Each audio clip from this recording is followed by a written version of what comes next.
Welcome to the Live, Live, Play podcast. I'm your host, Stephen Kinsella, and today I get the pleasure of sitting and talking to the founders of the program TeenLift. Justin Harris and Jose Greenspon are two amazing people that have inspired me and are inspiring coaches around the world to want to work and understand the issues that people, teens especially, struggling with their weight have. The TeenLift program has been going for a few years now, and from its humble beginnings, it has grown from strength to strength. It is based entirely off fact and science and research, and it is showing and helping teenagers to not overcome their weight, but how to look at food, how to look at life, and understand that there is more out there, and they can achieve great things through discipline and working hard and working with the right community. Guys, this was a great show. Justin is on the show for the majority of it. There is a few audio issues at the beginning, but it clears up, and Jose, literally out of surgery, jumps on the call for the last 20 minutes. I hope you enjoy, and then don't forget to like and subscribe.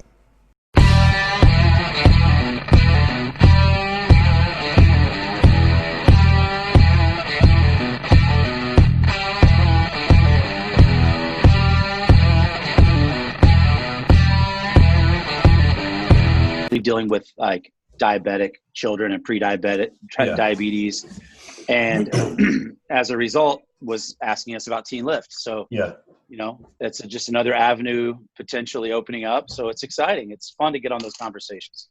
I'm quite intrigued about, because this is kind of one of the podcasts that I've been looking to do for a while, and just because of what you guys are doing.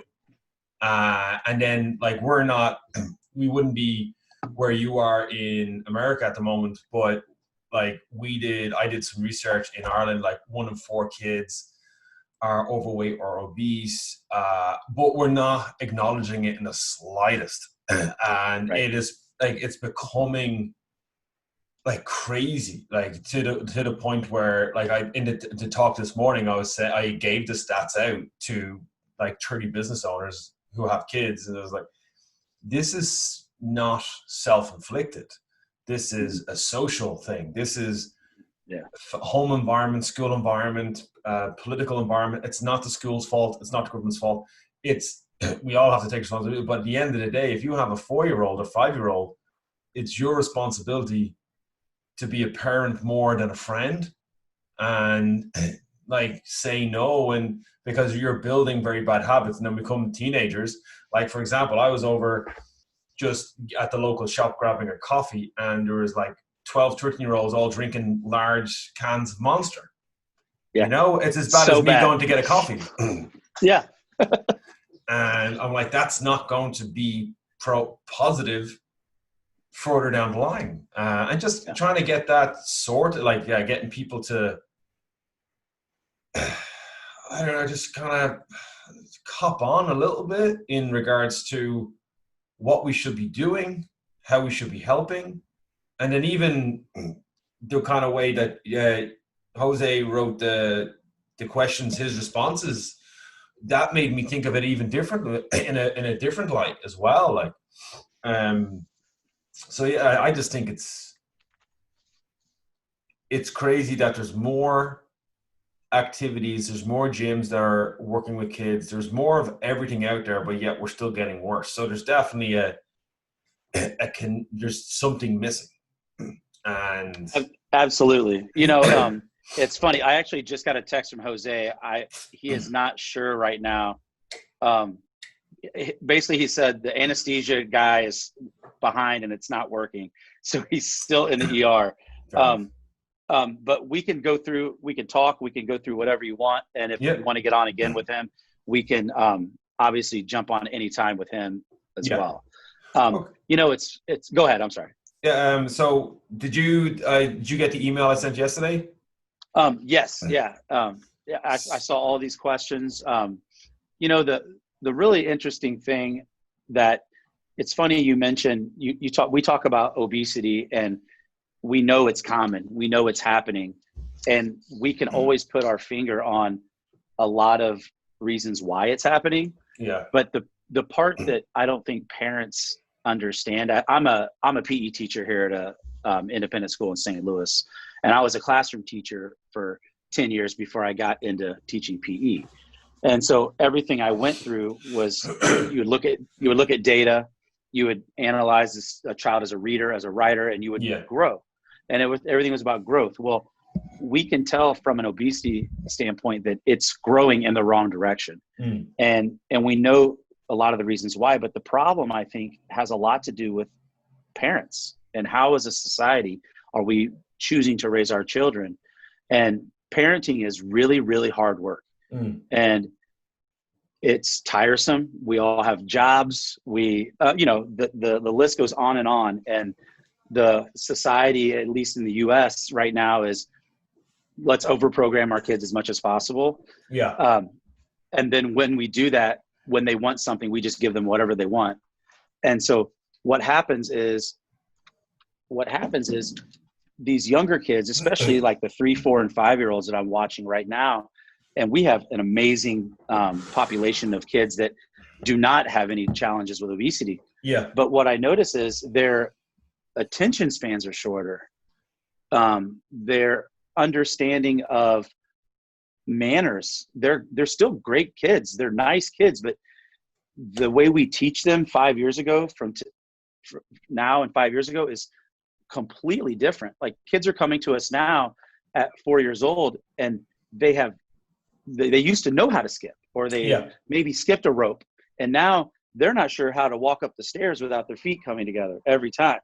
And what we see here at our school is when I usually share the skipping data with our JK and kindergarten teachers, there's usually a correlation there with the kids that step one at a time versus every other, and they're reading. And so,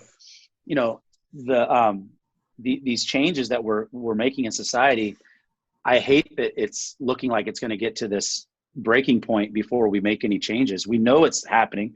We know it's spiraling. And the whole reason why Jose and I started TeenLift was because we used to lift weights at odd times because doctor and I coach all my kids' teams. So he was busy. We would lift odd hours, learning this surge kick, and I'm stomach surgery, and he, this is insane. Like, you shouldn't do this. I was completely against everything that he was talking about. No, you don't understand. These kids, they're failing them. And if we do something now. Sorry, Justin, you are using. Sorry, dude. I don't know what. I think we went dead there. Okay, no worries. Sorry, don't know what happened there, but we will resume that. What you were saying, I didn't hear. You're always breaking up with you. I was just talking about how Jose and we start like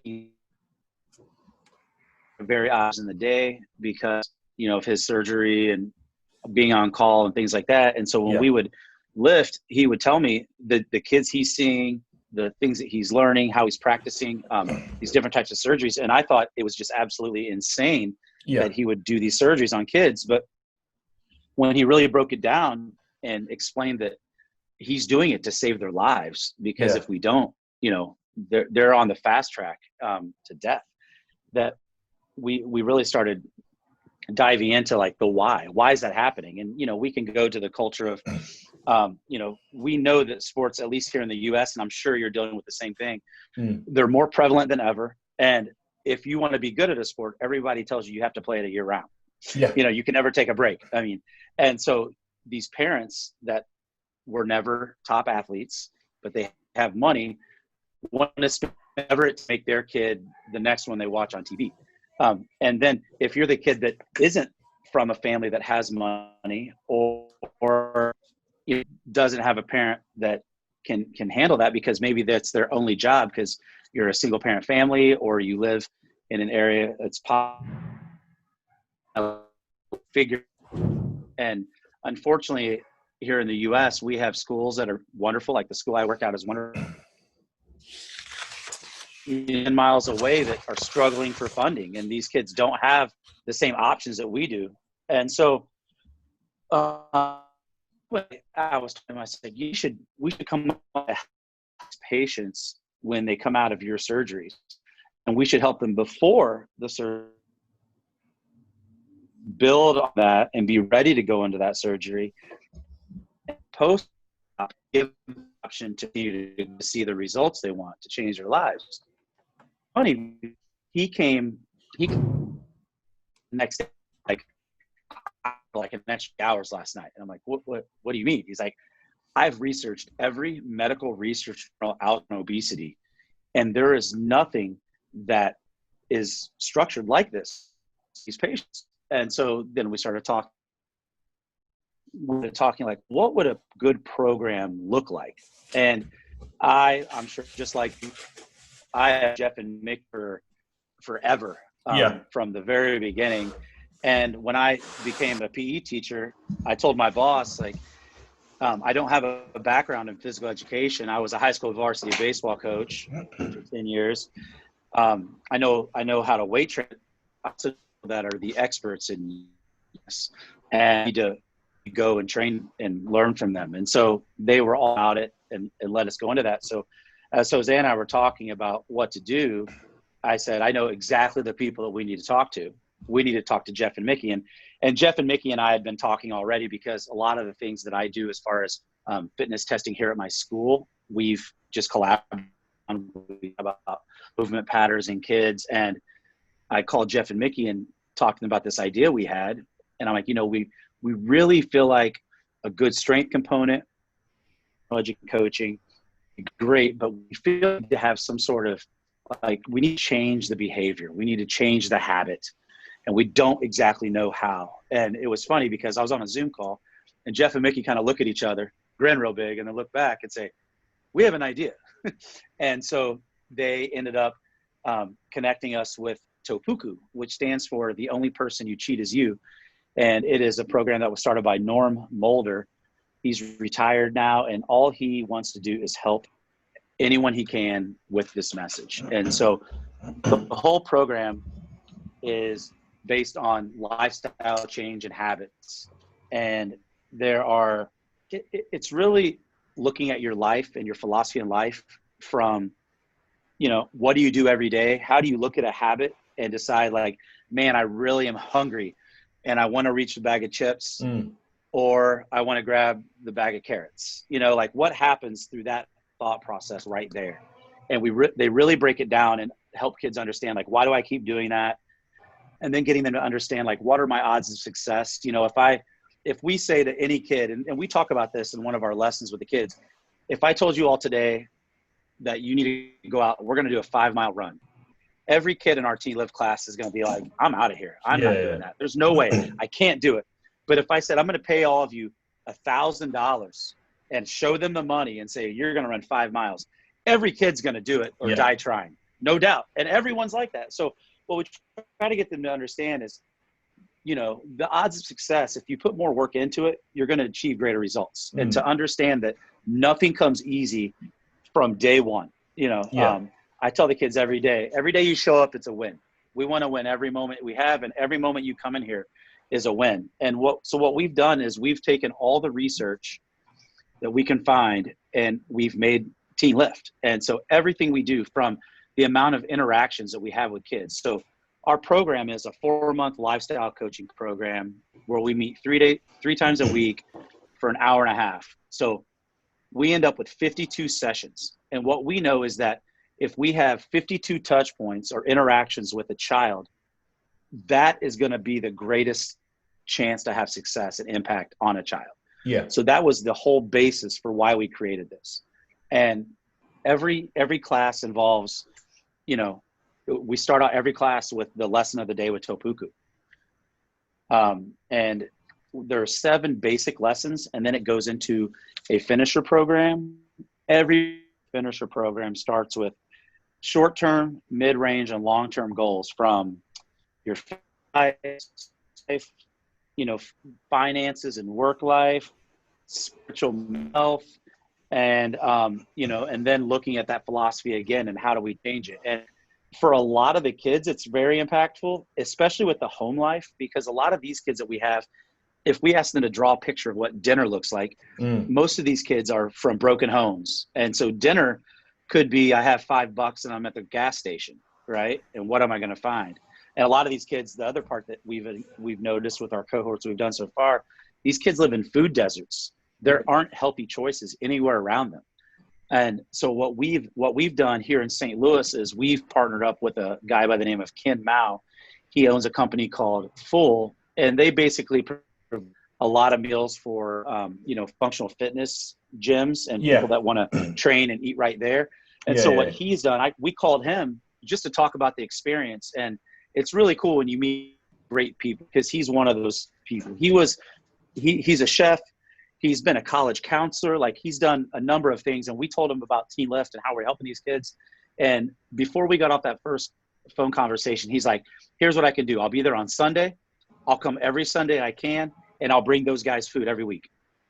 And I'm like, that's amazing. Really? Like, wow, we thought maybe you would just show up one time and, talk about it, maybe teach them about what a plate looks like. Because truly, it's as simple as drawing a plate and cutting it in half and saying half of that plate needs to be vegetables every meal. They're half into 2/4 and like, here's your protein, and then what you have here are carbs. And we've even told kids, like, hey, I don't care if you eat a half a plate of vegetables. I don't care what that quarter of carbs looks like. Because you're looking for a win. Exactly. And that's something like I was actually speaking with people this morning, and they were talking about diet and nutrition. And she was saying that she went to someone and she was told to quit this and that, and she had to let you give up everything. She had to quit like stuff she loved to do because she was burnt out, and then the food that she needed to eat wouldn't sustain her. And I was like, how much coffee do you have? And she's like, I have 5-6 coffees a day. Could you have 3? Yeah. Right. Then you're winning. Let's go with small successes, because the overhaul, and I get that with the plate, because with the plate, it's like if you're having the vegetables and you're having maple syrup on mashed potatoes, it doesn't matter what you're having. You're having the vegetables. You're winning. You're starting to win, and it's all about a win. For me, when I work with kids or teens or adults, it's I don't care how small the win is, once there's a win, and we can work from there. But if we go, right, if you said, right, you can only have vegetables and lean meat every single meal, that's going to be a little bit harder. They're out the door. Yeah, exactly. Yeah. So your carbohydrates are kind of like your €1,000 or your $1,000. Yeah, exactly. And that's the thing. Like, we're dealing with children that have been on a really terrible path of life, and you're not going to get them. It's just like a smoker. How many smokers do you know that are going to decide, I'm done right now, and that's going to be forever? That's a really hard challenge to do. And so what we have to do is we have to take these kids along and build on what positive wins we can have every interaction. And so, we talk a lot about parent involvement in our program. And when we talk to all of our kids and all of our parents, we explain to them that, like, if the kids are just on their own doing this, you're going to still have some success, but it's not going to be as great as it could be. And so everyone needs to be on board. And so parent participation, we have parent classes every time we have a TeenLift class. We have someone there designated to train the parents. And we've had parents that come in every class. We actually had a mother who came to every single class. She never missed one class. And in 4 months, lost 40 pounds. And we did low skill, no skill movements, but she was consistent. And she stayed and listened to the Topuku lessons. She had the nutritional coaching, and she started to make this change. I mean, it was great. The first day I watched her, like, try to do a pull-up, she just getting on a box to stand and put her hands up there. She's like, I've never in my life even thought I would be in this position, to ever look.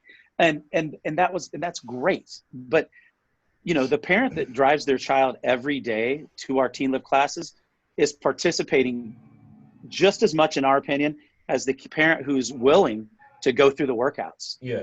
Because they're at least showing that they care enough to help them get there. And so I suppose it'd be nervous for parents to, because your children look up to you 9 times out of 10, your children will look up to you.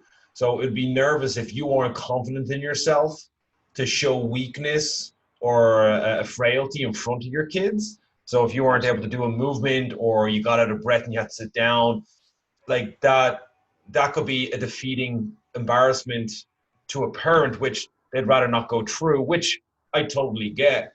But like you said, like everyone that's like the parents that are driving their kids, or that woman that lost 40 pounds, it doesn't matter how, you said, like, it doesn't matter how big the win is once you're winning, and every touch point is a success. And absolutely. So like, I totally get that. And for me, it seems like there's like, with the team of TeenLift, there's a fair bit of passion in regards to how you conduct and approach, because obviously you can't just be an average Joe coach in regards to, oh, I'll just take a TeenLift program. I think it's like kids, you have to be passionate about that endeavor. So what is it that, I know like you and Jose and the rest of your crew, like what is it that drives you more so? Because the program, from what I've been following, is doing amazing things for these kids. It's literally changing lives. Why is it so? Why are you so passionate about it? What kind of drives you? I mean, there are so many different factors. For one, I'm a parent and I have 2 children. Yeah. And so selfishly, I, like most people that are interested in training, I want to set a good example for my children. I also, I'm a Catholic here. And one of the things that I look at a lot is, what can I do for others? So for me, this is that avenue, Yeah. using the skills that I have to try to help other people. It's amazing. I talk to the kids at my school here. We talk about a program, and actually one of our children here, after our school goes till 6th grade here. And one of the kids, when he turned 13, he's like, Coach, I really want to do this program. And him and his whole family came. He has 2 other brothers. They showed up every class and did a tremendous job. But what drives us and all of our coaches is just the will to want to be better people, and to want to help children achieve great results. I mean, and the people that we've asked, nobody here has earned a cent on what we've done yet. We've done it all organically to show the data and how these kids can grow. Now we're getting to the point where we're growing the way we need to, but we carefully selected our coaches initially that are, maybe don't look like Joe Schmo trainer over at Globo Gym, that's like, look at me, I'm going to, I can help you, you're just going to lift weights as much as possible with the most volume you can, and I'm going to drill it into you. It's not The Biggest Loser. We're not going through those things. These people all, for the most part, are parents or work with children. And so they have that background and connection, and they're compassionate people. And the biggest part of all is they've all been trained by the leaders in youth fitness with Jeff and Mickey with the PYCC program.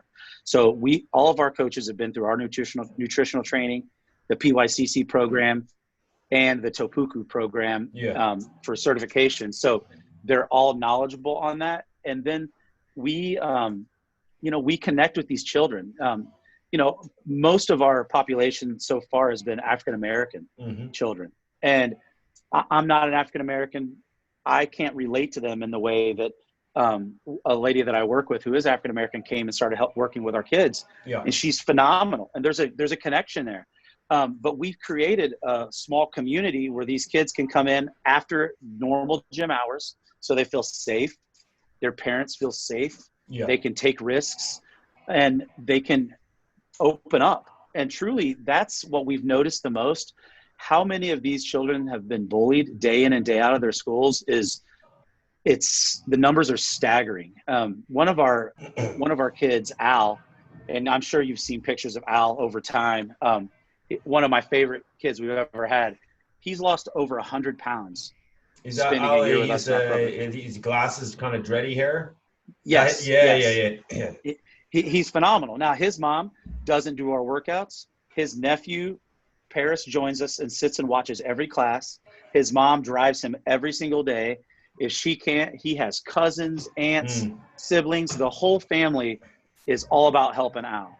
And he has made such great strides. I mean, even when we weren't in session, he sends me messages through we use a Remind app to connect outside of the gym, and he'll be like, "Hey, can I have a workout today, coach?" And he quit his old school because the bullying was so bad, and was placed in a new school. And he sent me it was about a month ago. He sent me a picture of him with an honor roll certificate. Yeah. And that was a kid that the first week I met him and tried to talk to him between sets and get to know him, I was like, "How was school this week?" And he kind of shook his head. And Al is not a very vocal person because he has a stuttering disability. And one of the things that I hope we can get into at TeenLift eventually is in the summertime when our programs are running, is giving these kids additional support they need in the classroom, like speech therapy, different types of tutoring. And we've actually have 2 interns for this summer from Washington University here in St. Louis that are going to be there to provide that for some of these kids. And Al was like, I didn't go to school this week. And I'm like, "What was it? I don't understand. Were you sick?" He's like, "No, I just don't want to go to school. Everybody's mean to me." Now Al's a 6'2", 400-pound man standing in front of me, and he's talking about kids making fun of him. And I'm like, "You're a pretty big guy. I don't know if I would necessarily want to make fun of you." And he's like, "No, it's not like that." He's like, "They just always say stuff, and it gets to me." Yeah. And he was a kid that when we first started squatting with him, we're doing box squats and we're using 5-pound dumbbells, right? Like we're starting from the bare minimum basics of teaching the squat with him. And by the time we finished, he squatted well over 225 pounds, which was a phenomenal change. It was a phenomenal change. I'm sure mentally though, that empowered him, that he's very strong. And then I like that what we do is that when we show kids that they can do something, like today we're doing rope climbs and a few of our kids figured it out. Yeah. And just that switch that they're very good at something and they're stronger. I think like it builds the mental capacity, mental resilience.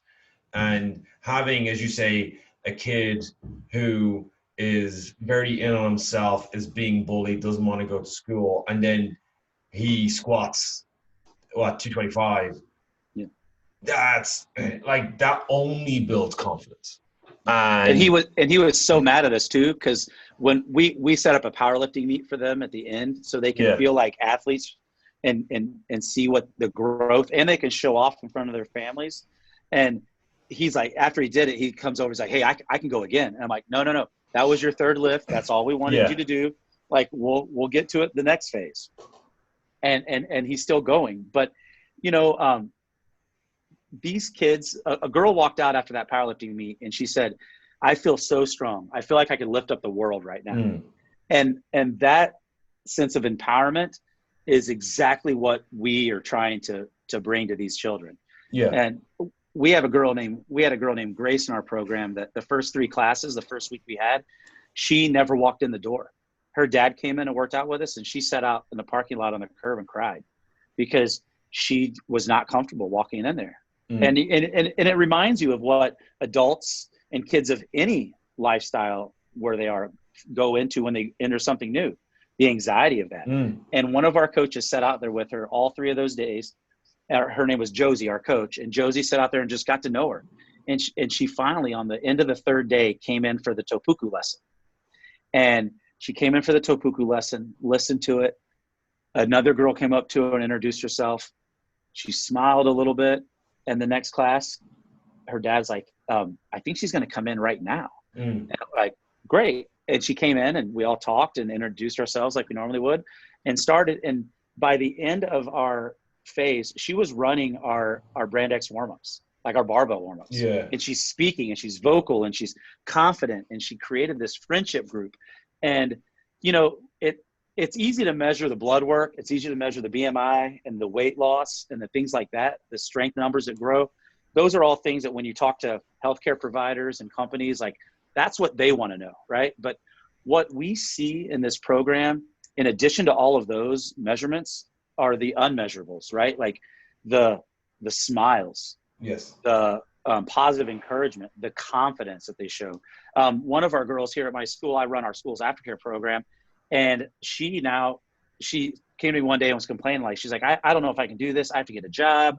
And I'm like, what are you interested in? She's like, I just want to make money. And I'm like, well, I can give you a job. And she's like, doing what? I'm like, taking care of a bunch of 4-year-olds after school for 3 hours a day. And she's like, well, I don't know if I can do that. I have to get my license and I don't have that. Now, keep in mind, like, when I was a kid and I turned 16, like that day I went and got my driver's license. I was ready. And now that was one of the changes we see a lot with kids now is they're not as into that. And she's like, well, I don't have my license yet. I just haven't done it. And I said, well, I tell you what, her name's Anna. I say, Anna, you go get your license. And when you get your license, I'll have the interview waiting for you. And 2 weeks later, she comes back. She's like, shows me her license. She's like, I studied, I took the tests, I did it. And so the very next week, she was in here interviewing for the job, and she's been working for us in aftercare ever since. And that is a huge change, right? She went from someone who never worked at all to now she's a student in school, she's a senior in high school, and she has a job. And now she's looking at what's beyond school, right? Like, am I going to go to college? It's now a thought in her mind. Those are little building blocks that we can develop that confidence to now she has some confidence to go out and try something. And like, yeah, I might go to college, and that's awesome. What would you say? Because obviously as you said, like, she didn't have her license. And do you think that children and kids and teens now are kind of more apprehensive about trying things because they're not being exposed at a younger age to challenges, adversity? Because they're trying to be, parents are trying to, the helicopter parent are trying to protect them. They're trying to, like, we don't want our children to fail at anything, so we'll protect them from everything. And then when it comes to something as simple as, well, if you had your license, you could get a job and get paid. Like, and then for her, she obviously, you said she's in school, she's got a job, she's also got a newfound independence by being able to drive. Where do you feel it would, like, if you could, like, sorry, my question would be, what do you think has gone wrong and it's in Ireland as well, I think it's all over the world, where children now are just, the anxiety levels of kids are going through the roof. They're afraid of trying and failing, because they're not like, when I turned 18, I couldn't wait. Or when I turned 16, I couldn't wait to get a job. All those type of things. Yeah. I was dying to do it. I was hungry for it. Whereas, like, we're seeing it less and less. Kids don't want to, if I try, I might fail, kind of thing. Where would you, have you seen that a lot? And then if so, where do you think it's stemming from? Yes. And I mean, it's prevalent everywhere right now. It's happening. The anxiety levels are higher, more so than ever. I think we can equate those changes and the way they feel. And oddly, I think we can equate it to how we feel our bodies, how we rest our bodies, how we spend time relaxing. I think kids think today, and I mean, you can go through a grocery store and you'll see a 1-year-old in a shopping cart. And instead of driving the little car and looking around and observing what people are doing in the human interaction, they're holding an iPad now. Yeah. And it's not their parents' iPad. It's got this pretty little bright green, like, case on it that clearly shows it's their iPad. Yeah. And so they're in this culture where they just, I want this. Oh, I lost this game. I'm just going to do another one that it just, you don't fail. Yeah. And so one of the terms, the phrases I used to use in coaching, and we use here at my school does a really amazing job. We have a great challenge curriculum and outdoor education program. And we talk to kids about, you need to be comfortable being uncomfortable. It's our job as educators and parents to put you in situations where you're a little uncomfortable and then see how you work through that. Yeah. And, I tell kids every day, and they know me, and we have a relationship where I spend every day with them for 30 minutes and some classes for 45 minutes every day in PE, where I can talk to them like this. But I tell them, if you're not failing in my class every day during a workout, like what we're doing, like you're not growing. Yeah. So we create this culture here of like, it's okay to be comfortable being uncomfortable. I mean, when there's sixth graders here at our school, they give a speech about their experience here in front of the entire parent body. You know, that to me, that's anxiety. Yeah. I would hate to get up and present like that, but they're doing it and they're confident, they're articulate. But in the big global world where we are today, we aren't doing that. We're not letting kids learn how to walk by pulling themselves up and falling down. Yeah. We keep picking them up and holding them. And kids need to get up and fall down. And I remember when I would interview for teaching jobs, I would always use that analogy that as a teacher, we're like a parent. And you know that the kid is going to walk one day. You know that. So when they pull themselves up, you say, oh, take a step. And you just watch them and you know they're going to fall. You know that. So you know there's failure. But you keep going. And so you keep that expectation bar very high. Yeah.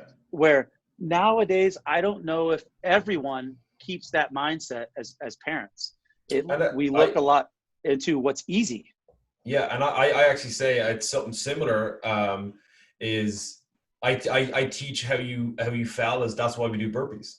So when you were a baby, you stood up, you fell over, and what you do, you picked yourself back up. You pretty much did a burpee, and all the kids are like, "Whatever, coach." And I'm like, "Yeah, well, that's what it is." Or I always say, hands up, who can cycle a bike? Did you get it the first time? Did you fall? So you failed repeatedly, but did you get it? Yes. Why? Because you wanted to cycle your bike. And I was like, that is why we work hard. That is why we try things that are fearful. Because generally, if fear is false evidence appearing real, and when you overcome it, guess what? You can now help someone else. And Absolutely. We always say that to our kids that have grown up. We're going through a transition where our junior kids are now our senior kids, and they're going to be now they're in a very unique position where they get to help our junior kids understand that it's okay if you're not getting it. It's okay if your squat doesn't look great. And it's okay if you don't, like if you come last in a workout that we're doing, or you need to take a breath or take some water, that's absolutely fine. But yeah, I think like your point, like it's 100% okay to fail. And I think we need to fail and fail forward to get there. But it also builds, again, that resilience. And I think one thing that I kind of wanted to touch on was how important is it for you guys or for your teens or the kids you work with to understand that it's not just about the gym, because there's a lot of there's a mental side to it, a mental resilience side to it, and social side to their training, their eating habits. So do you kind of, it's not just a physical issue with weight, there's also a mental issue there. How do you approach that, or do you approach it, and in what way does it go for you guys? Yeah, we approach that. I mean, it's, if you just didn't do anything with nutrition, for some of these kids initially early on, they would lose weight, right? If they just lifted weights, they would lose weight. But what we try to explain to them is that is the smallest snippet of the big picture. Yeah. You know, that's why in our program, Topuku is so valuable. We talk about the nutrition, and obviously nutrition is a part of that, but unless we change the mind and get the mind to understand what we're doing, you train the mind, the body will follow. I always think about a lot of times, like, and what I mean by that is, if you can understand yourself and how you think, how you internally handle negative pressure, positive pressure, internal motivation, external motivation. And when you can understand yourself and how that works, you can really start to show some amazing growth. But the weight training is just a small part of you. The sleep is important. The disconnecting from electronics is very important. One of the things I did a week with our kids is, hey, you're going to have dinner with your family without your phones. Like, you're going to put it away. And they thought I was crazy. And I'm like, no, that's actually going to be a thing. Like, it's okay. You can do it. But it's something that our kids understand as they start to build a level of trust with us. Yeah. they understand that they can try these things and they can do these things. The confidence starts, I guess you train the body, the mind will follow, right? You get this in the gym where you start to build this positivity. And what we do from day one is tell these kids, you are extremely strong. Mm. You are carrying a lot of weight every day. We know you're strong. We're going to prove that to you. Yeah. And we also make sure we don't crush them. Like if we went out there and said, okay, you're going to do Fran today, right? Like, bye-bye. No one's coming back. Like it's over, you know? And so you have to build these workouts in a way that it does challenge them from a physicality standpoint. And it does, increase their heart rate and get them moving in the right direction. But it also has to be successful. Yeah. And so going back to what we said in the very beginning, all those little wins, you know, like when we talk about going to the grocery store and we say, hey, why don't you go with your family this week?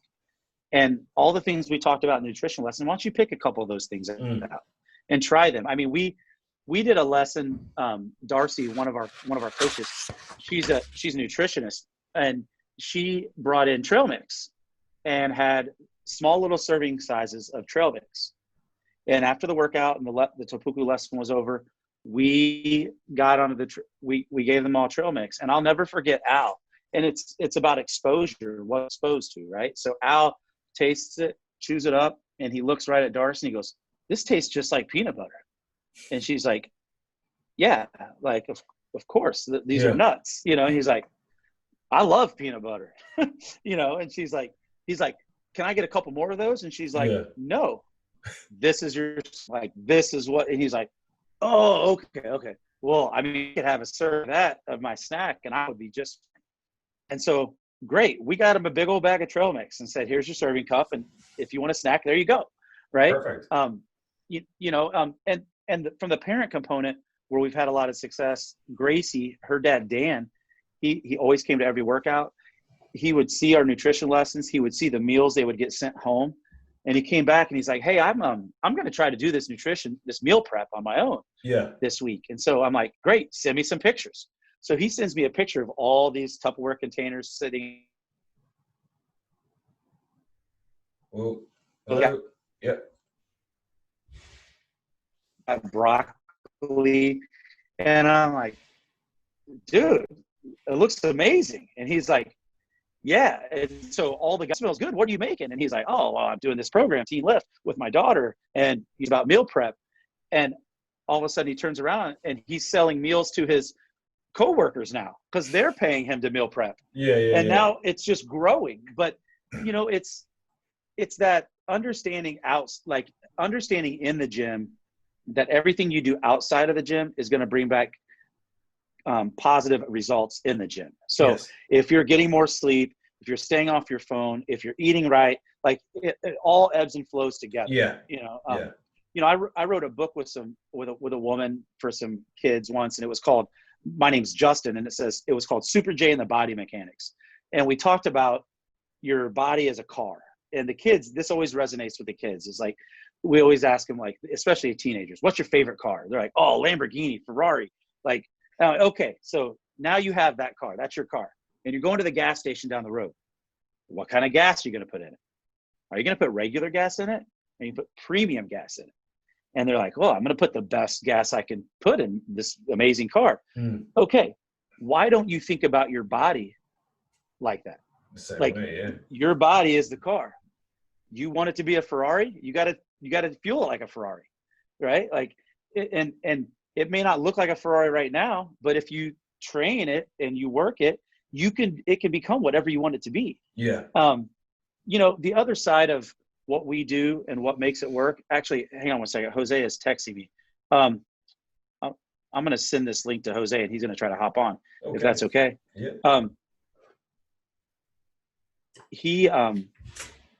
One of the things that we were discussing that is our lives. So Jose grew up.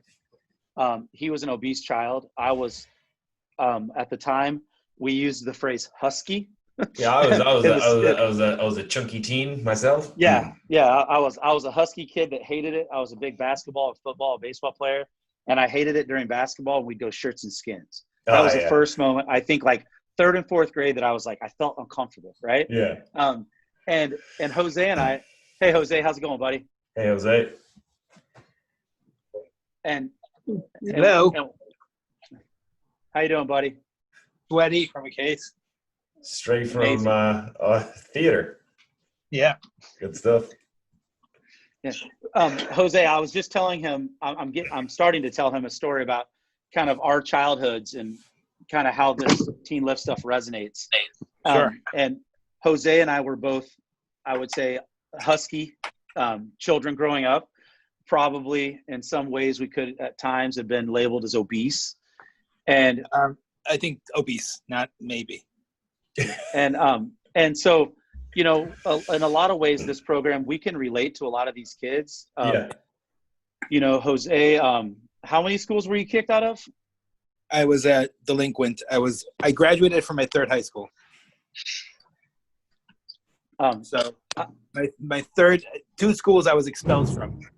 I was suspended innumerable number of times.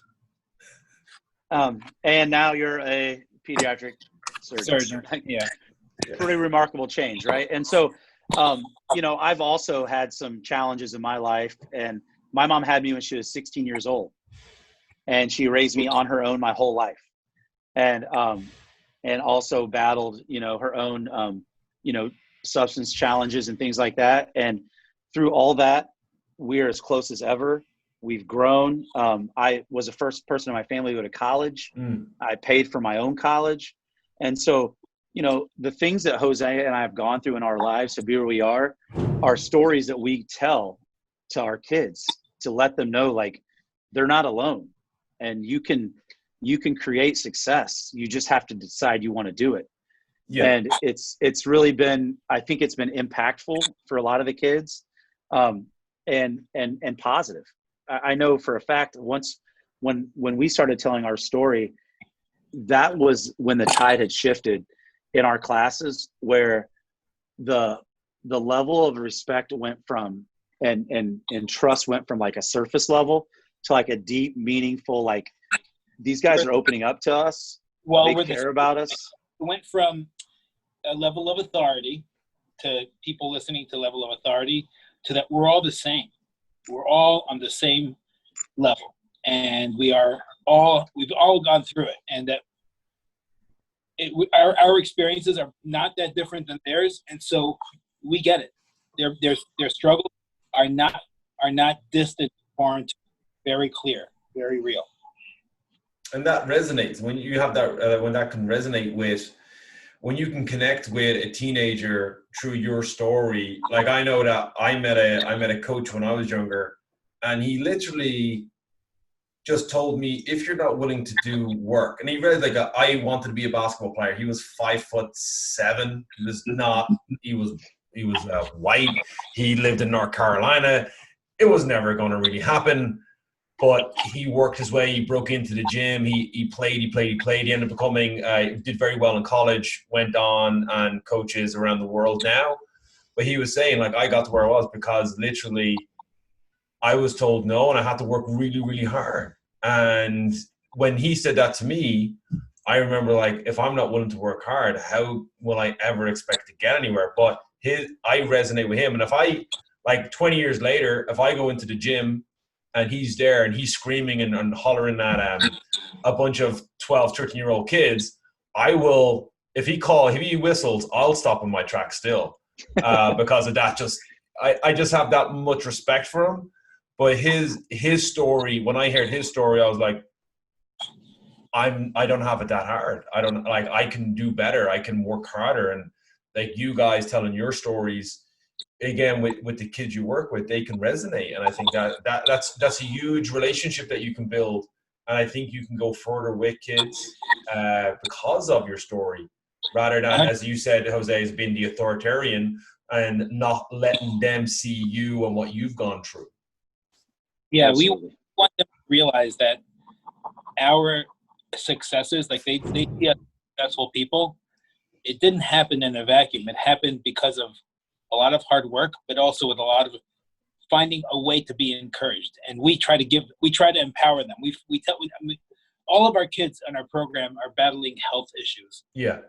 What we do is we use weightlifting specifically programmed weight as a proof of concept for them that if they put in the work, they can objectively and tangibly that they will get stronger. Yeah. Same way that they can see for the first time maybe in their life, taste what success feels like, just in a tangible way. We use that weightlifting as a model or as a parable of how they can be successful in anything.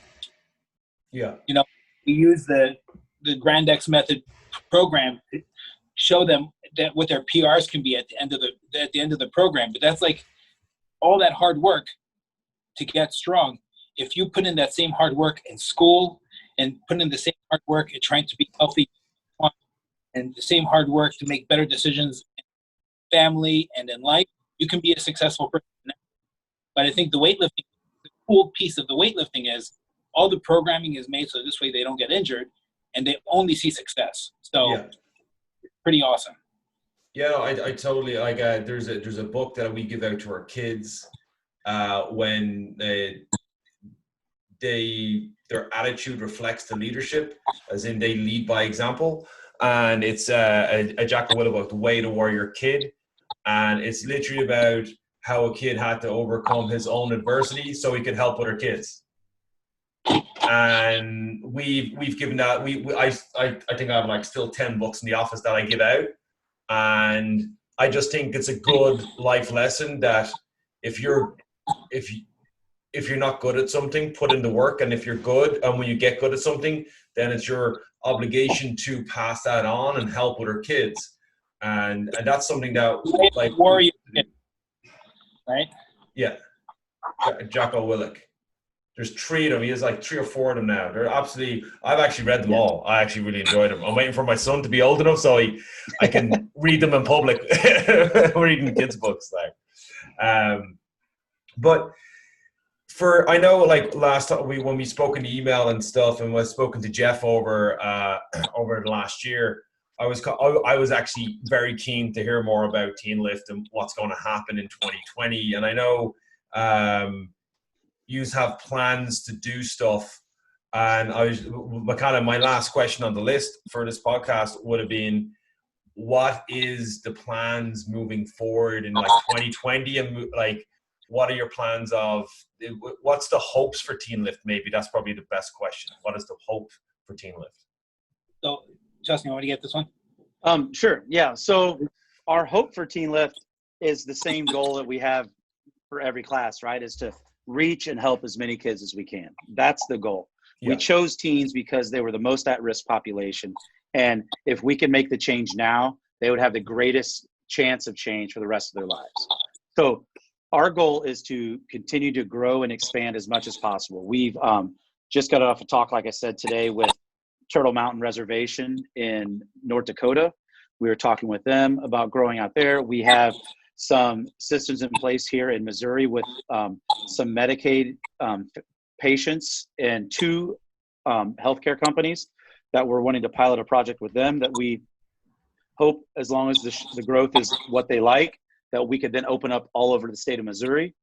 And then we're talking to a place in, I believe it's Montana later today, where we're looking to grow. And what we're trying to do right now is really build out with Brand X coaches. The one thing that we know is we know we could go in any gym anywhere, but like we talked about earlier, Stephen, with how our personal coaches, those are special people, right? And they have to understand our philosophy and our way of talking, working, handling these delicate kids.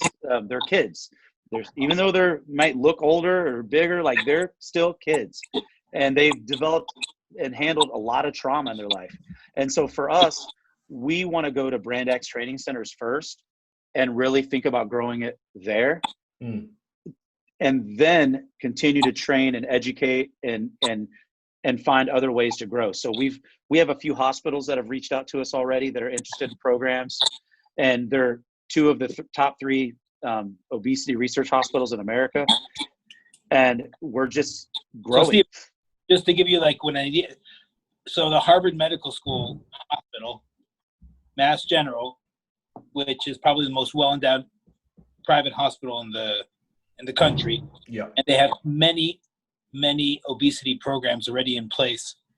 They were floored with what we're doing. So to get the attention of the very best and to say that we're doing it better than they are, Yeah. that's pretty crazy. So our goal, Jeff and Mickey, is to somehow train their folks to be TeenLift / Brand X method coaches, their physical therapists or whoever their staff is, and have a TeenLift program by the end of 2020 at that hospital. And then the other hospital that caught the attention is Texas Children's Hospital, which is the largest hospital in the United States. That's a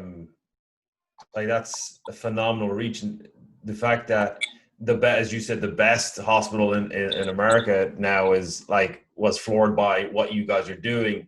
But I think that also falls into the category is that you are both and your team are so passionate about it, because I find that we see it with other gyms that run kids programs. It's can they make money? It's not about can they help. We started off with 2 kids for months on end, and it was tough. I had 2 coaches for 2 kids. That was tough. Some days it was 2 coaches and 1 kid, and then we got 3, and then we got 4. Now we have 60 kids a week coming through the doors, because I believe that part of what I'm meant to do is to help kids and teens develop, because I'm passionate about working with them and educating them. And I think that comes across on the TeenLift Instagram. It comes across on the website. And just from talking to you guys, it clearly comes across that it's passionate. And I think if you're passionate about something, it's going to work. It has to work. And you said it earlier, Justin, if you have the passion, it's inevitably going to get to the end result, which you're starting to see what other hospitals wanting to come on board and literally start listening to you guys, because what you're doing is working. And I can do nothing but commend what you guys have started. And I really look forward to seeing what comes from in 2020 and moving forward, because there is a much need for it, not only in America, there's a need all over the world. And what you're doing is... We plan on being everywhere. I mean, Jeff and Mickey is getting phone calls from Saudi Arabia for us to take a look at something there, which is okay, maybe a little bit too far away to really do. But I mean, the point is, if we're getting that level of attention, that means we're doing something right. Yeah, that's perfect. I think the cool thing, actually, I'm going to say is, I think not something that Justin and I expected. We thought maybe there would be a chance that this is something that we would see, but while we were hoping to impact kids in terms of their health, the amount of changes that these kids have been able to actualize beyond health specifically, but in the fact that they feel successful themselves. We had several kids who had dropped out of high school, and we have one who is currently on the honor roll in his high school, on track to graduate. And then another girl who she was sexually abused, and she was a baby born to a mother who was a crack addict, and she adopted and she was basically dropped out of school and was being homeschooled and not doing anything. She's now going to school, and she works actually. She's one of the aides in Justin's after-school program. We're giving these kids the tools to be successful people, which is so far beyond what we could have expected. But it makes sense, right? Because if you give people who've never felt what success feels like, give them that taste, it's like you can get addicted to success. Yeah. And that's like the best addiction to have, right? It's a healthy addiction, 100%. And then also is the fact that they see that you guys care. Right. Like you could be some of the first people that actually showed a very big interest in their well-being, not just by coming and turning up to class, but what they're eating, how they're doing in school, being on the honor roll, thinking about college, getting a job, and just because you care, then they see that, and then their kind of mindset is more broadened to, well, hey, I can probably live a better life than what I was kind of resigning myself to, or what my peers have resigned me to. And that's, I don't think you could ask for anything better than seeing something like that. And if that's what comes out of it, you've already won. Exactly. In my opinion, you've already won. Like if you help a kid that was being bullied understand that it's not them, it's just other people, and that they're strong in their own mindset, I think you win. I think you win hands down. And again, you can only commend it. You can only commend that what you have done is amazing. And like I follow you guys. I've asked Jeff and Mickey about you for a long time. I think what it is, it's amazing. And actually, after Jose, you answering my email originally, I looked at some things a lot differently than the way I was looking at it originally when it came to like obesity and looking at kids and what the problems were. I look at it a broader and a more inclusive aspect of trying to help kids. But that was, again, I didn't have the right information. You guys have put in all the research, and the more this can get out, the more people can listen to it, the more people can understand what you guys are doing and helping, and the more people that want to help, as we can change generations to come. I think that's phenomenal. Yeah, yes. I agree. 100%. So guys, that is a good, I think, hour and 20-minute podcast. Jose, the last 20 minutes were cool too. But guys, firstly, thank you for being on the show. What we're going to do is there's going to be link notes to TeenLift Instagram, the website, and then just is there anything else that you guys want me to put in, or is there anything else you just want to say to finish up the call, or are you happy out? No, I think everything went well. I just would say to anyone that's interested in learning more, if they want to talk to us, to send us a message and reach out through any of the social avenues. It'd be a great way to start. And we're happy to help and talk in any way possible. I mean, we've had a lady from Maryland that stumbled across us come and visit us one day on her way through because she's in charge of her local community and changing their programs, because the mortality rate is drastically different on one side of town than the other. Yeah. And it has to do with, poverty and the way of life. And so, like anybody that we can help and wants to talk and learn, like, we're in. Let's do it. No, that's perfect. Cool. I love it.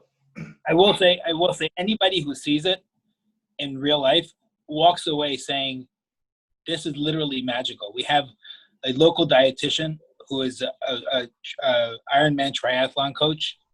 So he basically trains specifically Ironman triathletes, but his background is as a dietitian, and he knows Jeff and Mickey for a long time. And he came to our very first lifting meet, Ken Roberts. And he came over to us afterwards. He's like, basically in tears. He's like, I've been waiting for something like this to come along. I couldn't have imagined that it would be something this amazing, but this is the best thing I've ever seen, and addressing the problem at its core.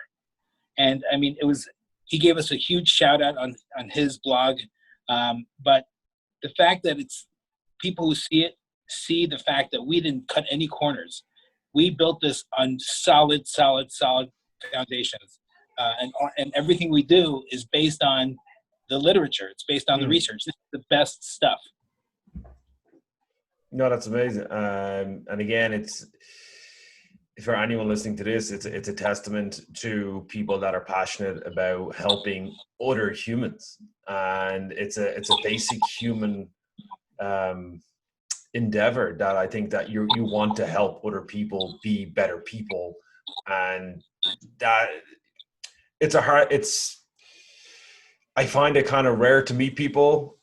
We've again, this is the first time I've spoken to you two kind of live. It's rare to see that. And then with what you guys are doing, and with coaches from Brand X and other coaches from other disciplines, that the goal is to help as many people, like our mission statement here at FSM is to help as many people as possible through fitness.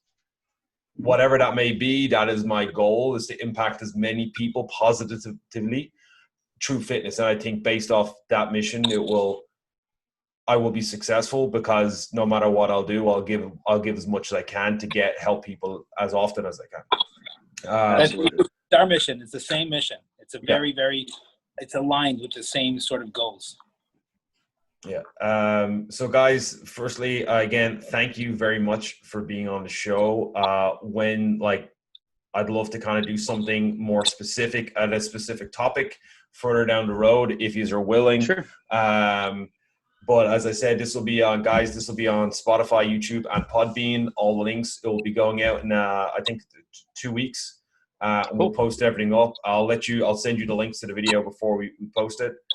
And guys, again, I can't thank you very much for sharing your story and let me finally get to meet you both.